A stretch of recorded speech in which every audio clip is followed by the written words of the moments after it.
Welcome back to English R&L Podcast, the place where your English grows naturally, every single day.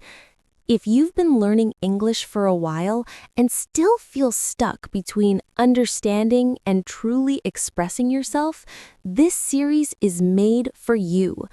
Together, we'll transform the way you think, listen, and speak, so that English becomes not just a language you study, but a language you live. Now, before we begin, I want you to imagine something. You're sitting in a small cafe somewhere in the world, maybe London, maybe New York, maybe a quiet seaside town in Australia. Someone next to you turns and says, "Hey, how's your day going?" You smile, you reply without thinking. Your words flow effortlessly. You laugh, you share stories. You feel connected. There's no fear, no translation, no pressure. Just real communication. That's fluency, and that's exactly what we're going to build, step by step, from B1 to C2. But before vocabulary, grammar, or pronunciation, there's something deeper that separates fluent speakers from learners: mindset. Fluent speakers don't think about rules while speaking. They don't chase perfection. They focus on connection. Their goal isn't to sound perfect. It's to be understood, to share a feeling, to build a bridge between minds. That's what real language is for. If you're at B1, you already know enough English to communicate. The problem isn't knowledge, it's confidence. Your brain already has the words, the grammar, the sounds. But sometimes fear blocks the door between what you know and what you can actually say. Fear of making mistakes, fear of sounding weird, fear of judgment. But guess what? Those fears exist only in your mind. Once you stop fighting them, your English will start flowing like water. Here's what fluent speakers do differently. When they don't know a word, they don't freeze. They move around it. They explain, they describe, they use their hands, their face, their energy. They don't let one missing word destroy a whole conversation. For example, if they forget umbrella, they'll say, "the thing that keeps you dry when it rains." That's flexibility, and that's what your brain must learn to do in English. You see, the human brain loves patterns, and when you practice thinking in English, even for a few minutes each day, your brain starts building new automatic patterns. It stops translating. It starts connecting directly. It begins to think in sounds, not in your native language. That's when fluency starts to grow, quietly, naturally, almost without effort. So here's what I want you to do. Every day for the next week, find 5 minutes. Just 5, and speak out loud in English. Talk about your morning, your dreams, what you want to achieve. Don't worry about grammar. Don't worry about mistakes. Just talk. Because every sentence you speak trains your mind to stay in English a little longer. And as you do this, something beautiful will start happening. You'll begin to notice rhythm, that gentle up and down of English sound. You'll begin to feel how phrases naturally fit together. You'll stop forcing words and start letting them come to you. This is not magic. This is mindset training. And once your mind accepts that English is part of who you are, everything changes. You'll start hearing English differently. You'll catch small phrases, little expressions, natural patterns that you never noticed before. And that's when vocabulary stops being just words on a list. It becomes alive. Because the next step in your fluency journey, the one we're diving into next, is learning to build natural vocabulary. Not by memorizing random words, but by absorbing how English speakers actually use them together, in chunks, in collocations, in living context. That's where your speech starts to sound effortless, natural, and real.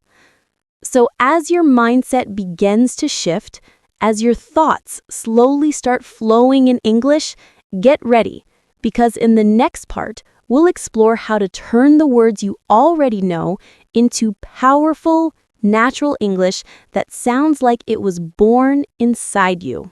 Because in the end, fluency isn't about how many words you know. It's about how easily you can use them together. Let's talk about something that changes everything: vocabulary. When most learners try to grow their vocabulary, they open a notebook, write a long list of words, and then forget them a week later. Why? Because words without connection are just noise. Fluent speakers don't learn words. They learn groups of words that live together. We call these collocations. They're the natural combinations that native speakers use every day. Like, make a decision, not do a decision. Strong coffee, not powerful coffee. Heavy rain, not big rain. These pairs seem small, but they're what make your English sound real. When you use them, people don't just understand you. They feel that your English flows like theirs. So, from now on, I want you to stop studying English as single words. Start collecting phrases that belong together. Whenever you hear a new word, ask yourself, how do native speakers use it? What word usually stands next to it? Here's an example. The word decision. You could learn it alone, or you could learn make a decision, reach a decision, an important decision, a tough decision, change your decision.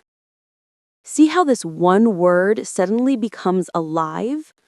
When you memorize it in chunks, your brain doesn't have to build sentences word by word.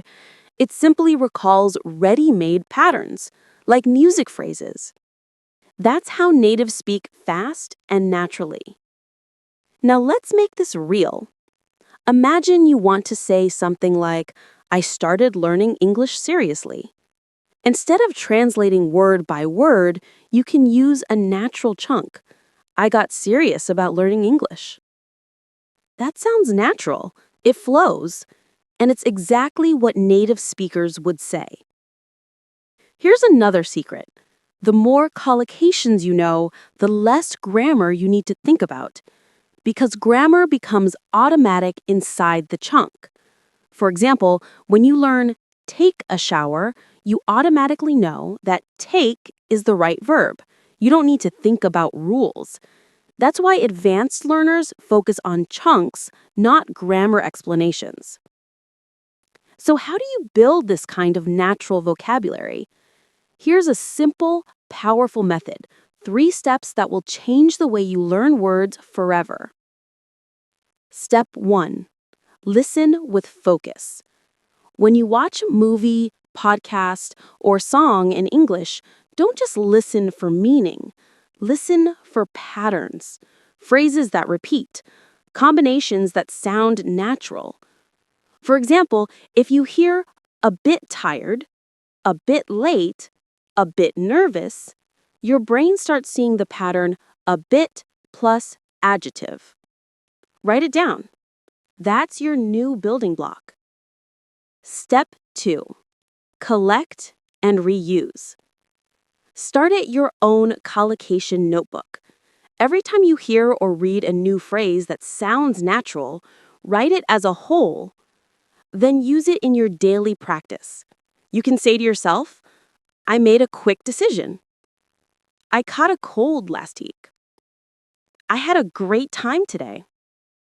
Don't memorize. Live those phrases. They'll become part of your natural speech memory. Step 3. Speak with patterns. When you practice speaking, stop trying to create sentences from zero. Instead, use your ready-made collocations. You'll notice your sentences start to sound more natural and fluent. And the best part? You'll speak faster because you won't be building grammar. You'll be recalling chunks. Think about it like Lego blocks.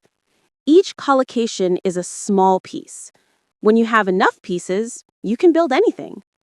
That's what C2 level speakers do. They don't translate, they assemble. Now let's do a short practice together. I'll say a word, and you think of a collocation that fits naturally. Mistake. You might say, make a mistake. Effort. Put in effort. Attention. Pay attention.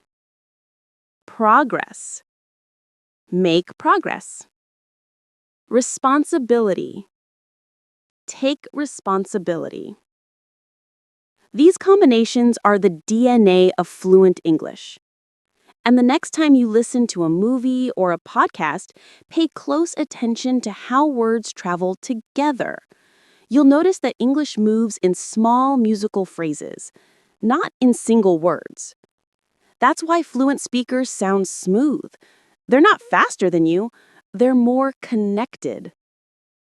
So as your mindset begins to shift, and as you start noticing patterns in everything you hear, something powerful begins to happen. English stops feeling like a subject to study. It becomes a rhythm, a sound, a habit. You begin to recognize how certain phrases always go together. You start predicting the next word before you even hear it. That's not luck, that's training. And when you reach that point, you're ready for the next big step in your fluency journey, the one that transforms your listening completely. Because the next part of this series will take you deeper into understanding how native speakers actually sound, how they connect words, reduce sounds, and speak faster than textbooks ever prepare you for. Once you learn that skill, your English listening will never be the same again. And once you start hearing how English flows, that rhythm, that connection between words, you realize something. Native speakers don't speak word by word. They speak in waves. Sounds blend together, syllables disappear, and words dance inside sentences. And that's where most learners get lost. You listen to a native speaker and think, wait, did they even say that word? They did, but not the way your textbook taught you. See, the way English is written and the way it's spoken are two different languages. Your job now is to learn the music behind the words. Let's take a simple example. On paper, you read, "What are you doing?" But a native speaker might say, "What you doing?" Those small reductions, those tiny changes, they're not mistakes. They're the heartbeat of real English.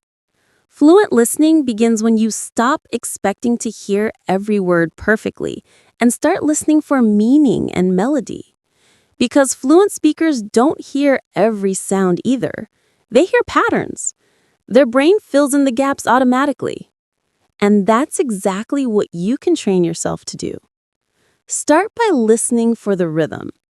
English is a stress-timed language. That means some words are strong, others are soft, and everything moves in a rhythm, almost like music. Listen to this. I want to go to the store. The strong beats are want, go, store. The small words like to, the, just help the rhythm flow. When you start noticing this rhythm, listening becomes easier, not harder. You stop trying to catch every tiny sound, and you start hearing the feeling of the sentence. Let's do a short exercise right now. Listen to these two sentences in your mind. 1, I'm going to eat. 2, I'm gonna eat. Same meaning, different music. When natives speak, they compress sounds. Going to becomes gonna. Want to becomes wanna. Don't fight these reductions. Learn them. Repeat them. Let your ear get used to them. When you train your listening, you're not just training your ears, you're training your brain's reaction speed. At B1, your brain needs time to decode every word. At C2, your brain predicts what's coming next, like subtitles appearing before the dialogue. That's the power of exposure. So, how do you build this power? You immerse. You surround yourself with real English every day. Podcasts, YouTube, movies, conversations, songs, everything counts. But here's the trick. Don't just listen passively, listen actively. Active listening means you focus on how people speak, not just what they say. You pause, you mimic, you shadow. You repeat what you hear immediately, trying to match the tone, speed, and emotion. That's how actors learn accents. That's how you reprogram your ear to think in English rhythm. Start with something simple, maybe 1 minute of this podcast. Play it, listen carefully, then repeat it word for word with the same emotion. It doesn't matter if it's not perfect. What matters is your focus. Because every time you imitate real speech, you're building a deeper connection between sound and meaning. And something magical happens after a few weeks of this practice. You begin to hear English differently. You don't panic when someone speaks fast. Your brain starts recognizing patterns automatically. You start catching phrases instead of words. And suddenly, English stops sounding like noise. It starts sounding like music. There's another key. Intonation. It's the melody that shows emotion and meaning. For example, when someone says, "Really?" with a rising tone, it means surprise. When they say, "Really?" with a flat tone, it means confirmation. Fluent listening isn't just about hearing sounds. It's about feeling intention. That's how you understand not just words, but people. And as you listen more, you'll notice English is full of linking sounds. Words stick together like magnets. For example, next time becomes next time. Kinda becomes kinda. Let me becomes lemmy. Once you start catching these links, everything sounds clearer. You stop thinking, they speak too fast. And you start thinking, they just connect everything. So here's your next practice. For 1 week, choose a 5-minute clip, maybe a movie scene or a podcast like this one. Listen 3 times. First, just for the overall idea. Second, for rhythm and emotion. Third, for details. Those linking sounds, those reductions, that flow. Repeat them out loud. Don't worry if you miss something. The goal is familiarity, not perfection. Because every time you listen actively, your brain is tuning itself like a musical instrument. You're learning the invisible part of English that no textbook can teach you. And once you truly hear English, something new opens up inside you. Your speaking begins to change too. You start to sound smoother, more natural, more confident, because your mouth follows what your ear understands. That's why fluent listening always comes before fluent speaking. And speaking of that, once your ear is trained, it's time to turn that understanding into sound. In the next part, we'll dive deep into speaking with confidence and flow, how to break hesitation, how to sound natural, and how to finally express your thoughts freely without fear. Because listening trains your ear, but speaking trains your soul. And when you finally start hearing English clearly, when your ears catch every rhythm and reduction, that's the moment your mouth wants to join the dance. Because understanding isn't enough. Real fluency begins when you speak. But here's the truth. Most learners don't struggle because they can't speak English. They struggle because they're afraid to. Afraid of making mistakes, afraid of sounding weird, afraid of people judging their accent. And that fear builds a wall between what you know and what you can say. So let's tear that wall down. Fluent speaking doesn't mean perfect grammar or fancy words. It means flow. It means being able to express your thoughts naturally without freezing or translating in your head. Think about how you speak your native language. You don't stop to think, what's the correct verb tense? You just speak because you trust yourself. That's exactly what you must train in English. Trust in your voice. Let's start with something simple. Speaking without fear. Every day, give yourself permission to sound imperfect. Yes, you heard that right. Permission to be imperfect. Because perfection doesn't build fluency. Consistency does. When you speak, your goal isn't to be flawless. Your goal is to connect. English isn't a test. It's a bridge. It's a way to share your thoughts, emotions, and experiences with the world. Now, to build that flow, there's one technique I love: shadowing. You listen to a native speaker and imitate them in real time. Their tone, rhythm, and emotion. You don't pause to translate, you follow their sound like music. It feels awkward at first, but after a few days, your brain starts copying patterns automatically. Here's how to do it right. Step 1. Choose a short clip. 30 seconds is perfect. Step 2. Listen once, just to understand. Step 3. Play it again and speak with the audio, matching every sound. Step 4. Repeat daily with different clips.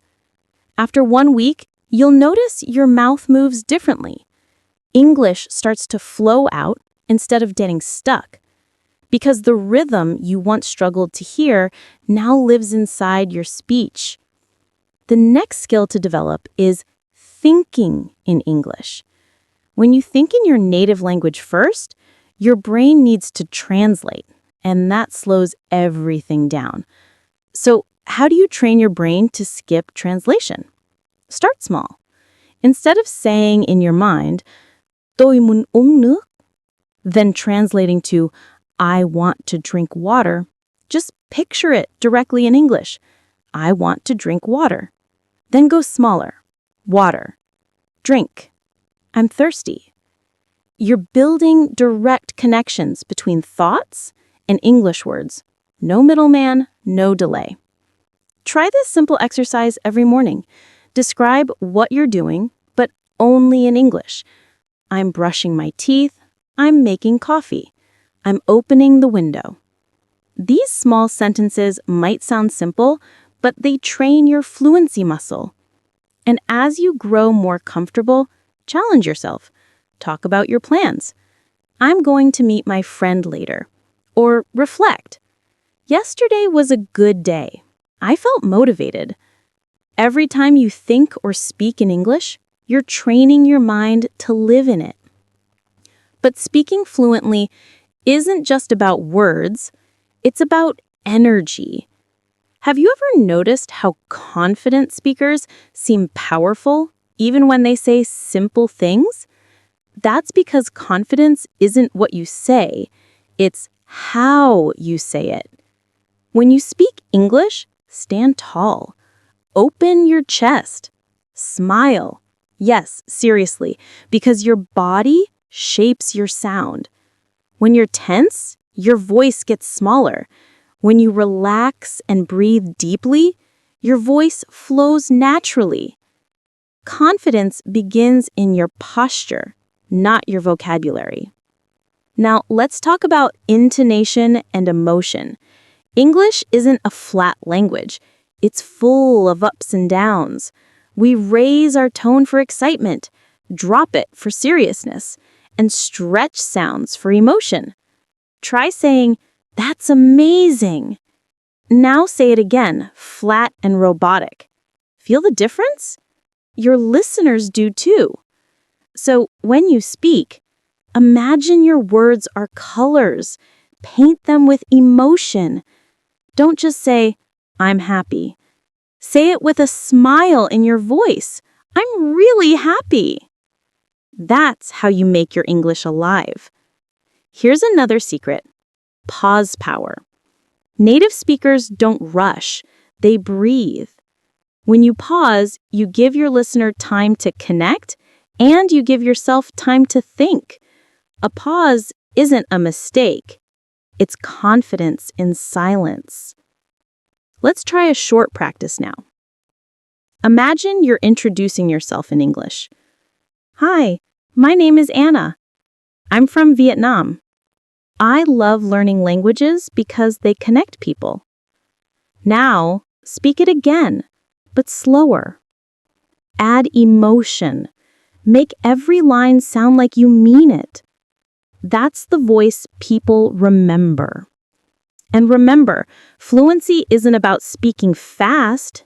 It's about speaking smoothly. Fast can sound messy. Smooth sounds confident. So instead of chasing speed, chase rhythm and clarity. Finally, surround yourself with English-speaking moments, real or imaginary. Talk to yourself in the mirror. Record short English videos. Join online speaking clubs or language exchanges. The more you speak, the more natural it becomes. Fluency is built sentence by sentence, day by day. And here's something you'll discover soon. Once you start speaking confidently, your accent begins to change. Not because you forced it, but because your ear and tongue are finally in sync. You'll sound smoother, more natural, and most importantly, more you.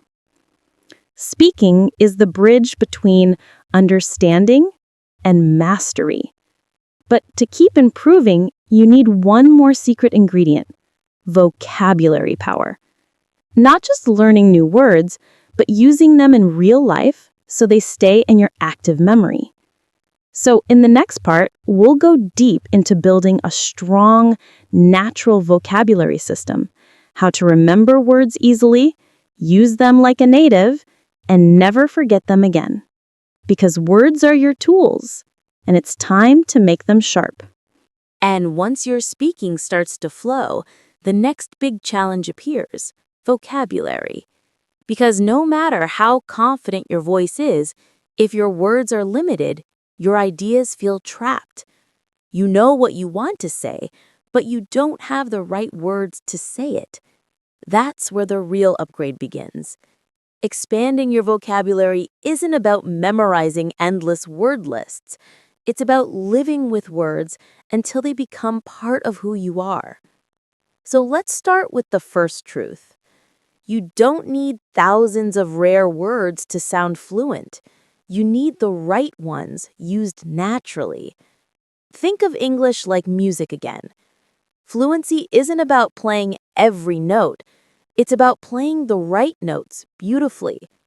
Native speakers don't use complicated vocabulary all the time. They use familiar words in flexible, expressive ways. For example, instead of saying, I'm very tired, a native might say, I'm exhausted, or even, I'm dead tired. See? The meaning is the same, but the feeling is stronger. That's what vocabulary fluency is. Not just knowing words, but feeling their flavor. So here's your first task. Stop collecting words. Start connecting them. Whenever you learn a new word, don't just memorize its meaning. Learn how it lives in real sentences. Let's take the word challenge. Don't just write challenge equals something difficult. Write this instead.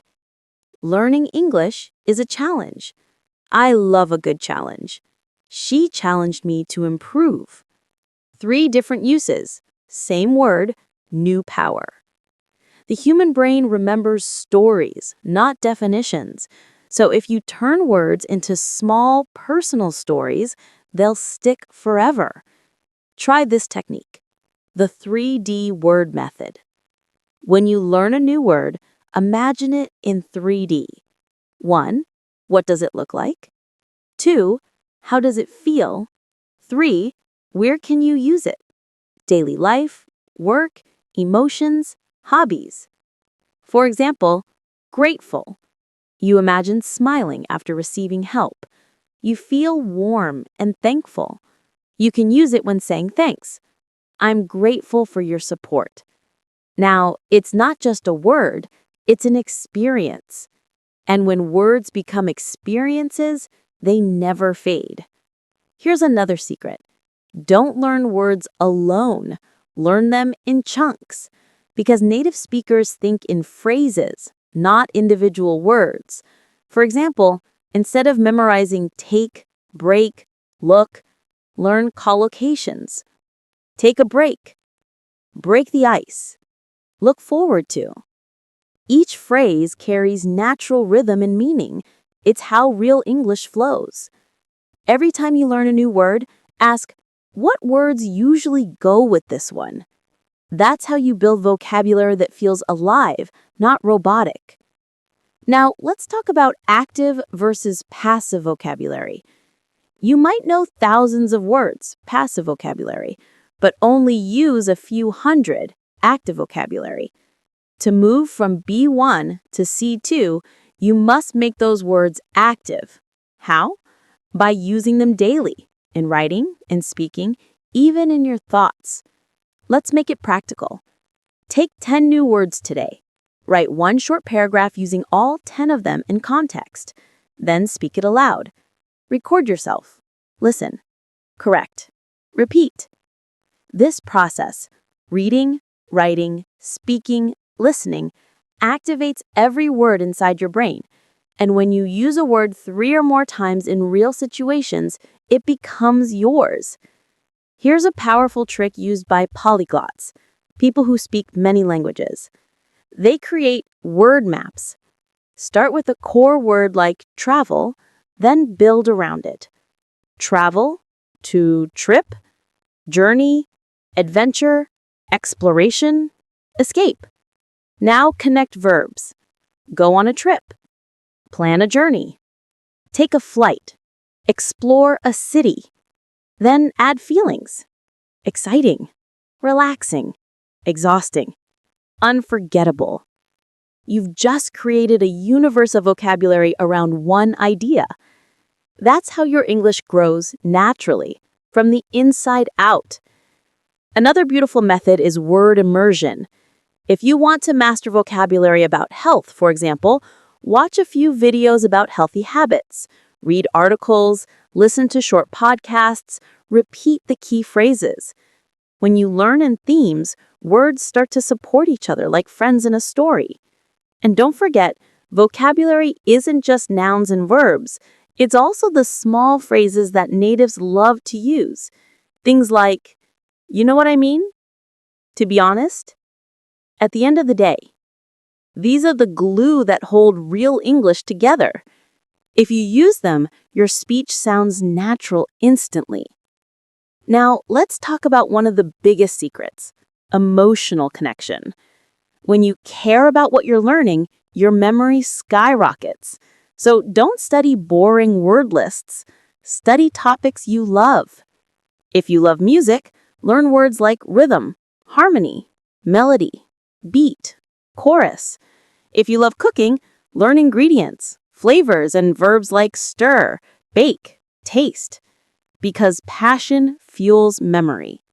Here's a fun game you can try. Pick one word. Use it 10 times today in different sentences, in your messages, in your mind. By the end of the day, it becomes part of your natural English. 10 days of this habit, 10 new words for life. And if you want to sound truly native, pay attention to word choice and nuance. For example, I'm hungry, neutral. I'm starving, strong. I could eat a horse, idiomatic. Each expresses the same meaning, but with a different tone. Learn to feel the difference, not just understand it. When you reach this level, you're no longer learning English, you're living it. And that's when vocabulary becomes art. Because the right word, at the right moment, changes everything. It makes your message clear, powerful, alive. But to use your new words confidently, you need something equally important: grammar flow.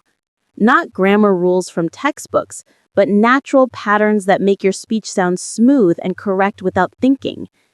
In the next part, we'll explore how to build natural grammar intuition, how to stop memorizing rules and start feeling them, just like native speakers do. Because at the C2 level, grammar isn't a set of rules, it's a rhythm that lives inside your words. And once your vocabulary starts expanding, you'll notice something interesting. Your sentences want to grow too. You have more words, more ideas, but sometimes your grammar feels like a cage. You worry, am I saying this right? You pause, you hesitate, you try to remember that rule from your old grammar book, and suddenly the flow disappears. That's why this part is not about grammar rules. It's about grammar feeling. Because at C2 level, grammar isn't something you think about. It's something you feel. So how do you build that feeling? The answer is simple: through exposure, imitation, and awareness. You don't need to memorize. You need to absorb. Let's start with something you already know deep down. When you listen to enough English, real English, your brain starts picking up patterns automatically. You start feeling that she go to school sounds wrong and she goes to school feels right, even before you know the rule about third-person singular. That's grammar intuition, your inner ear understanding the structure without analysis. And the best part? You can train it, even as an adult. The secret is pattern recognition. English has rhythm, not just in sound, but in structure. Sentences follow predictable shapes, like music chords repeating in different songs. Once you start noticing these shapes, grammar becomes your friend, not your fear. Let's look at an example. Instead of studying the present perfect tense, just notice how it's used in real life. You hear someone say, "I've been there." "I've just finished."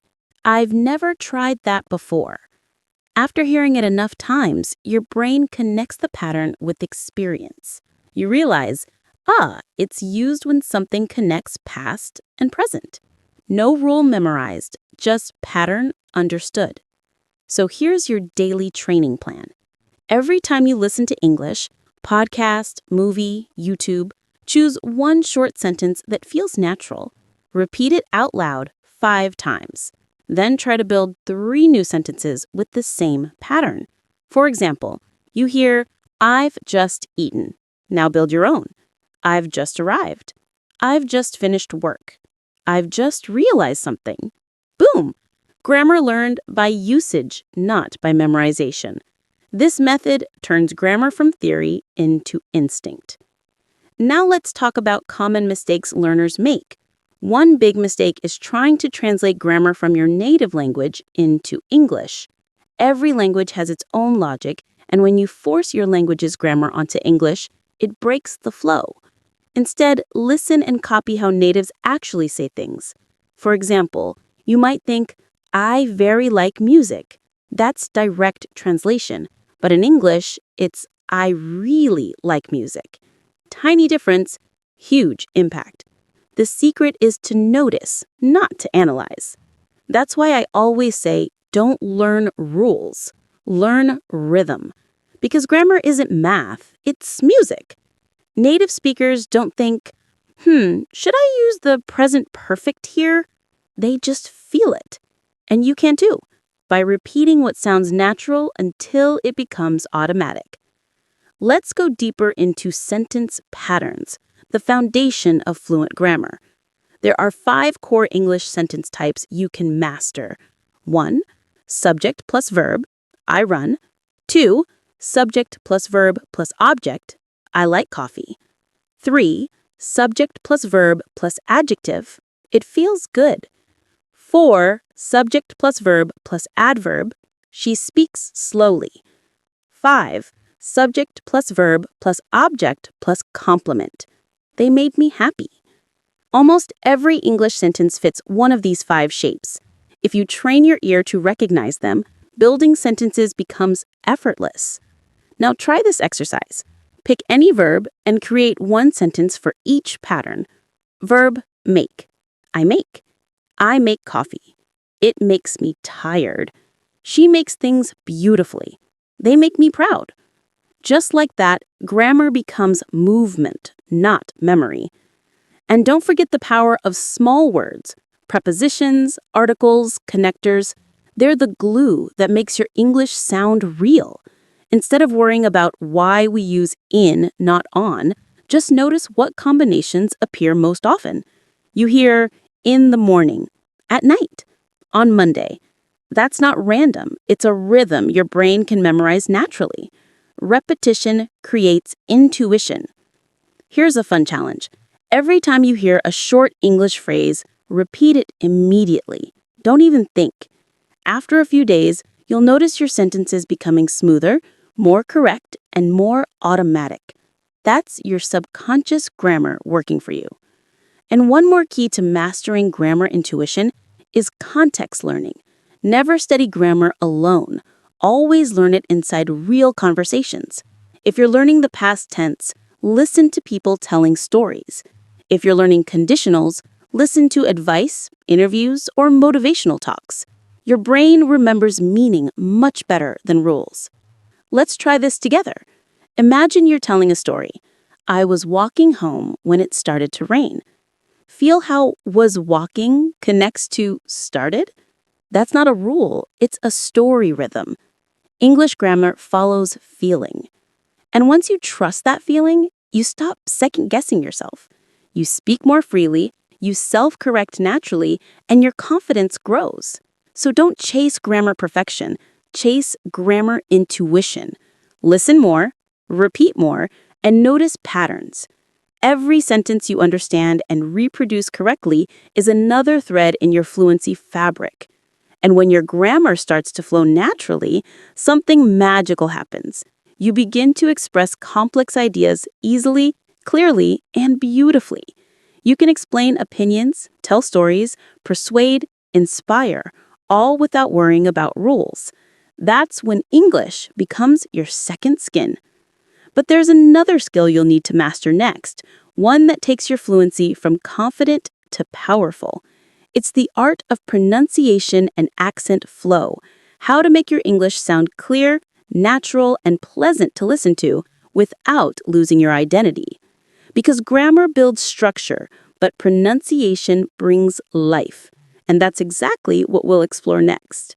And when your grammar starts to feel natural, your sentences sound smoother. But maybe you still feel that something's missing. You know what to say, but when you speak, it doesn't sound quite right. People understand you, but you can tell it doesn't flow the same way it does when natives talk. That's when pronunciation and accent flow step in. Let's be clear. Pronunciation isn't about losing your accent or pretending to be someone else. It's about clarity, rhythm, and confidence. It's about making your English sound natural and easy to understand. Your accent is part of your story. Keep it, but learn how to make it work for you. So how do you do that? You start by learning the music of English, the sound, the stress, the melody, and the connection between words. English is a stress-timed language. That means some words are strong and others are weak. For example, I want to go to the store. Feel that rhythm? Want, go, store. They're the strong beats. To, the. Those are lighter, faster. That's what gives English its heartbeat. When you speak every word equally, your English sounds robotic. When you play with stress and tone, it becomes alive. Let's try it. Say this slowly. I don't know what you mean. Now, exaggerate the stressed words. I don't know what you mean. Hear that music? That's real English rhythm. Once you feel that beat, everything changes. Your speech becomes smooth. Your words connect naturally. And most importantly, people want to listen to you. Next, let's talk about connected speech, one of the biggest secrets to sounding fluent. Native speakers don't pronounce every word separately. They link sounds together. That's why when you listen to them, it sounds fast, but really it's just connected. For example, what are you doing becomes what you doing. Did you eat yet becomes jeet yet. Wanna go becomes wanna go. These connections are the soul of spoken English. Don't fight them, embrace them. When you start using them, your English instantly sounds more natural. Here's a short practice. Repeat after me, slowly first, then faster. I'm going to call her later. Again, I'm gonna call her later. See how going to becomes gonna and call her sounds like caller? That's linking in action. Now, let's talk about intonation, the melody of your voice. Because words alone carry meaning, but intonation carries emotion. Say this sentence. You're here. Now, say it 3 different ways. Happy? You're here. Surprised? You're here? Disappointed? You're here. Same words, 3 emotions. That's the magic of intonation. If you master this, you don't just speak English, you communicate feelings. You connect heart to heart. Try to listen carefully to how native speakers use intonation when telling stories or showing emotions.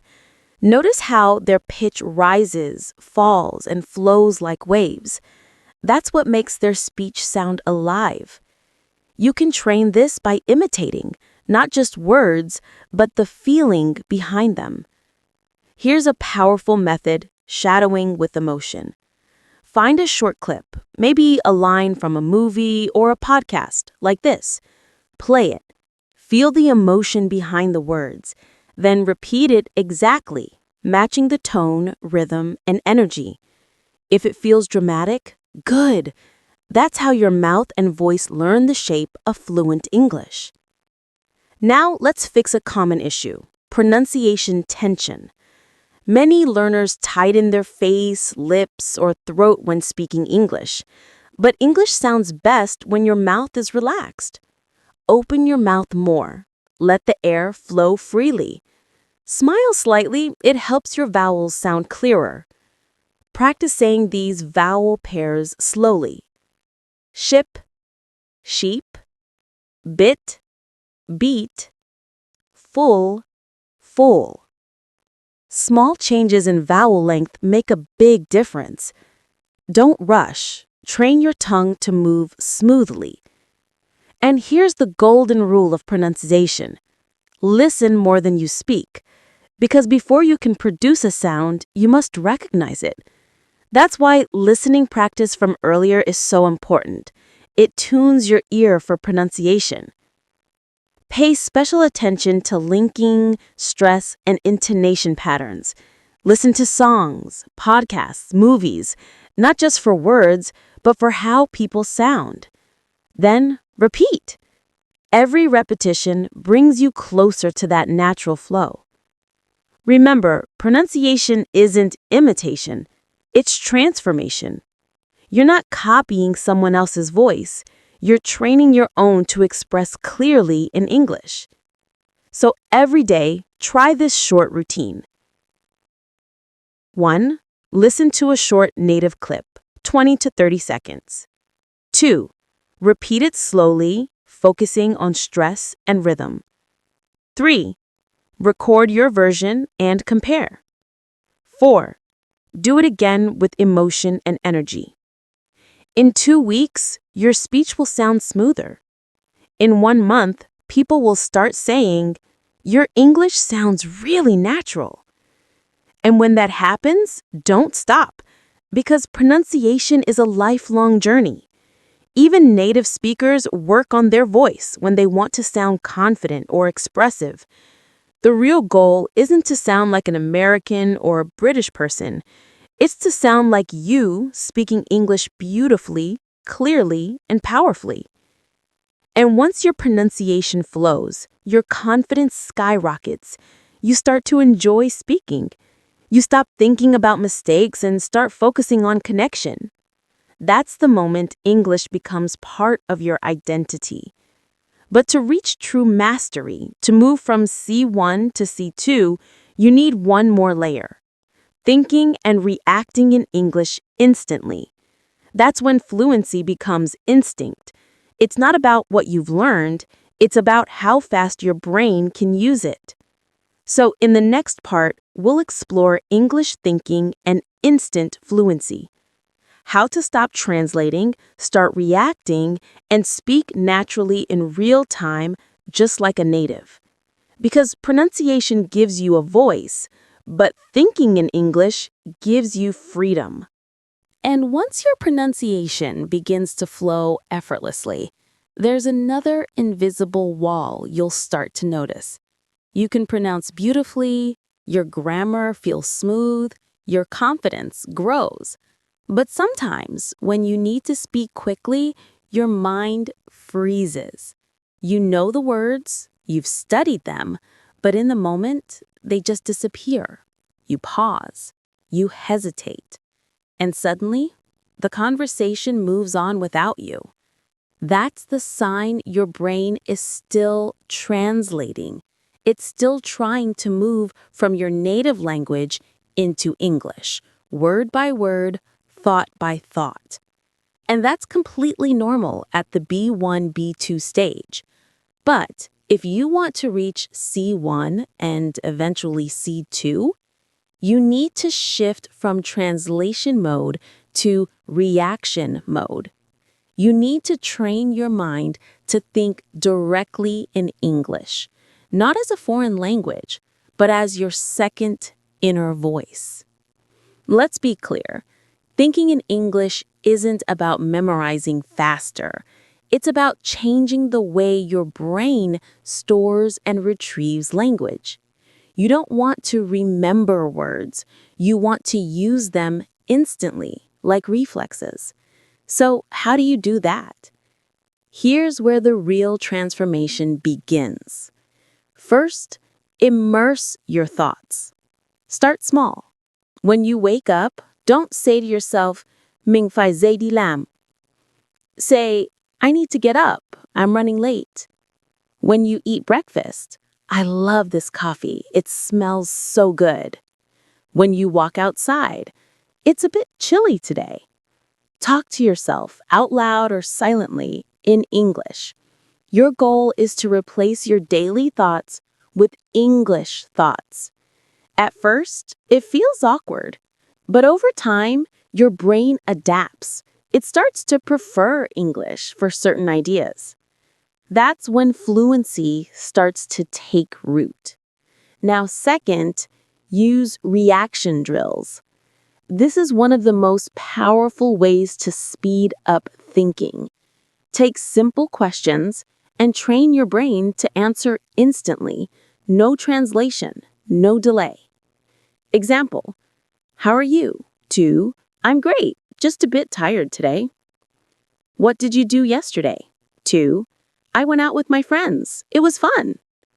"What's your plan for the weekend?" to, "Probably just relaxing and watching something."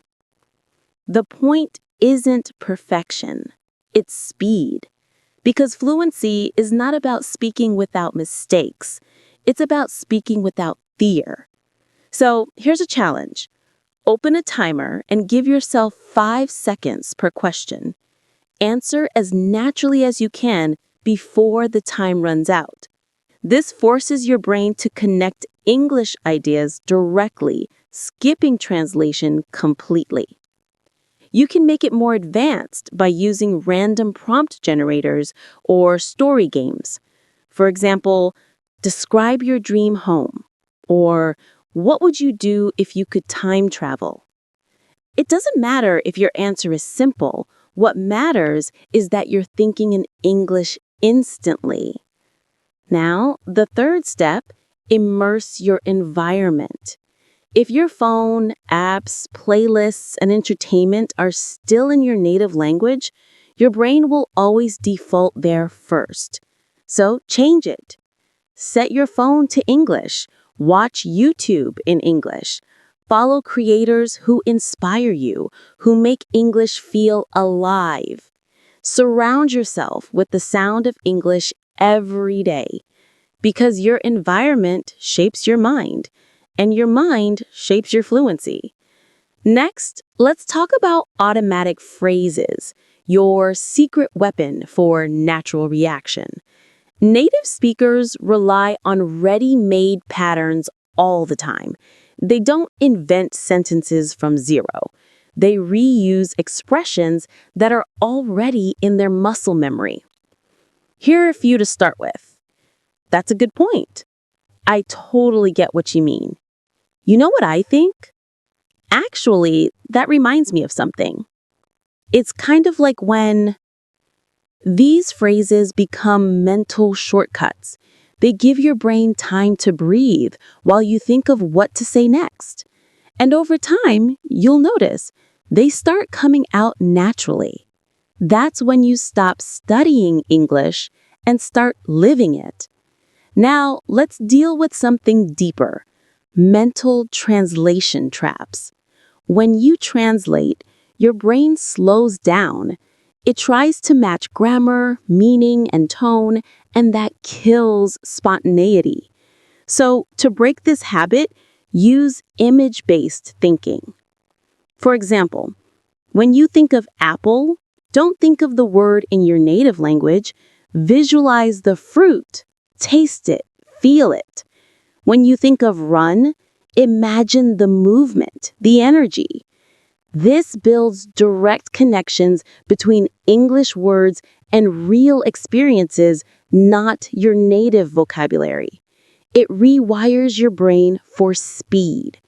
And if you combine this with listening shadowing, your fluency explodes.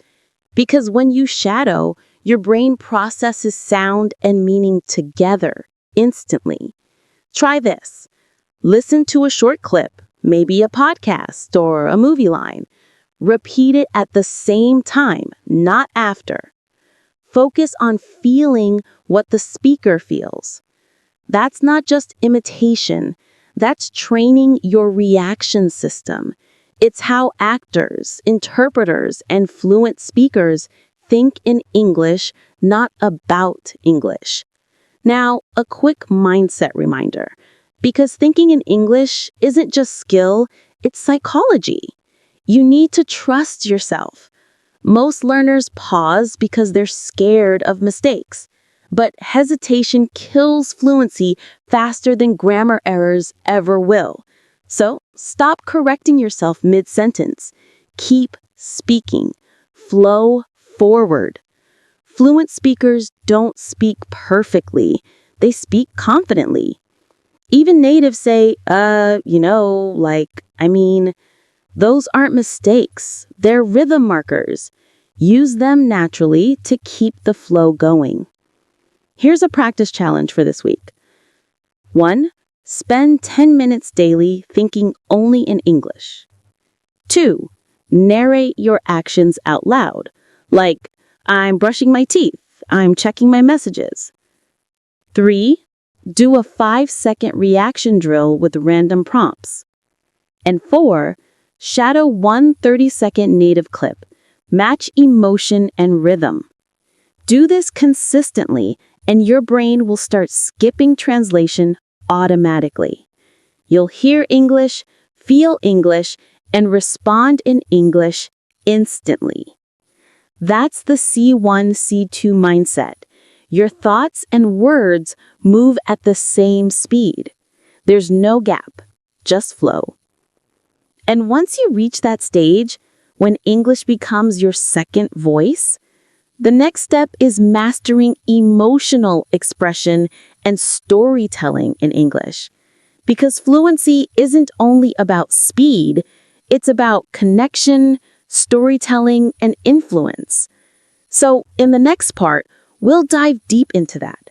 How to express your emotions, tell powerful stories, and make your English unforgettable. And once your thoughts start to flow naturally in English, there's a new world waiting for you. The world of emotion and story. Because fluency isn't just about saying words correctly. It's about saying them in a way that touches people. Think about it. When you listen to a native speaker telling a story, maybe about their childhood, their first job, their struggles, you don't just hear the words, you feel something. You can sense their excitement, their pain, their humor. That's emotional communication, the highest level of language mastery. At the C1, C2 level, your goal is not just to speak English, but to move people with your English. Let's start with the truth. Every great story begins with emotion. And emotion comes from honesty. When you share something real, even something small, it connects deeply. Try this simple exercise. Think about a memory that made you smile. Now describe it, not like a report, but like you're reliving it. Instead of saying, I went to the beach with my friends, it was fun. Say, I still remember the sound of the waves crashing, the sand between my toes, and how we couldn't stop laughing when the wind blew our snacks away. Feel the difference? The second version paints a picture. It invites the listener into your world. That's storytelling. To master this skill, focus on three elements: emotion, detail, and rhythm. 1. Emotion. Choose how you feel before you speak. Every emotion changes your tone. If you're excited, your pitch goes higher. If you're calm, your rhythm slows down. If you're sad, your voice softens. Don't be afraid to show it. Even a little emotion makes your English come alive. Say it with your heart, not just your mouth. Next, detail. Small sensory details make stories powerful. Native speakers love concrete images. Use the 5 senses: what you saw, heard, smelled, felt, or tasted. That's what makes your listeners see what you see. For example, instead of, I had a great dinner, say, the pasta was still steaming and the smell of garlic filled the air. Now your listener is there with you. Next, rhythm. Every story needs flow. Mix short and long sentences. Pause at the right moments. Let your voice rise and fall naturally. That rhythm pulls people into your story, like music. Here's a simple storytelling pattern you can use anytime. I call it the 3S formula. Setting, struggle, spark. Setting, where and when the story happens. Struggle, what problem or emotion you faced. Spark, what changed, what you learned, discovered, or felt. Example. It was a cold morning in January. I had just missed my bus again. I remember feeling so frustrated. I wanted to give up. But then, out of nowhere, An old man smiled at me and said, "Don't worry, another bus always comes." I still remember that because that day I realized patience is also a form of strength. That's how you transform a simple event into an emotional moment. And that's what C2 communication is all about. Now let's practice expressing emotion naturally in English. Start with these phrases. They're small but powerful. It really touched me. I couldn't believe it. That moment changed everything. I still get goosebumps thinking about it. It broke my heart, but I learned a lot. It was one of the happiest days of my life. These aren't textbook sentences, they're human expressions. And when you use them, your English stops sounding like a learner's. It starts sounding like a person who feels in English. Next, let's explore storytelling tone and timing. When you tell a story, the secret isn't to rush, it's to guide the emotion. Use silence wisely. A pause can be more powerful than 100 words. It lets emotion breathe. For example, she looked at me and said nothing. That silence told me everything. See that? You don't need complicated grammar to create impact. You just need rhythm, tone, and heart. Here's a practice you can do tonight. 1. Listen to a short, emotional story in English, maybe from a podcast, TED Talk, or short film. 2. Write your version of it in your own words. 3. Read it out loud. Focus on emotion, not perfection. 4. Record it, listen back, and feel the difference. You'll notice something magical. The more emotion you put in, the more natural your English sounds. Because when your heart speaks, your words flow. At this stage, you're not just learning English anymore. You're building your English identity. One that can laugh, cry, inspire, and connect, all in another language. That's the true freedom of fluency. And there's one more level beyond that. It's not just about expressing your emotions, but about using English to influence others, inspire people, and share ideas that move the world. That's what the final part is all about. How to communicate like a native leader. How to speak with impact, confidence, and vision. The ultimate stage of going from B1 to C2. And once you've learned how to express emotions and tell stories from the heart, there's one final step that transforms your English completely: the art of communication with impact and influence. Because speaking English at a high level isn't just about words or even fluency. It's about presence. It's about how you make people feel when you speak. Think about the voices that inspire you, the teachers, leaders, or creators you listen to. They don't just speak English, they command it. Their words have rhythm, power, emotion. They make you stop scrolling, stop thinking, and start feeling. That's not an accident. That's intentional communication. At the C2 level, your goal is to master this, to speak with clarity, confidence, and purpose, so that every word carries meaning and every pause has weight. Let's begin with the foundation: clarity. When you communicate, people need to understand your message instantly. So simplify. Don't try to sound complicated. Try to sound clear.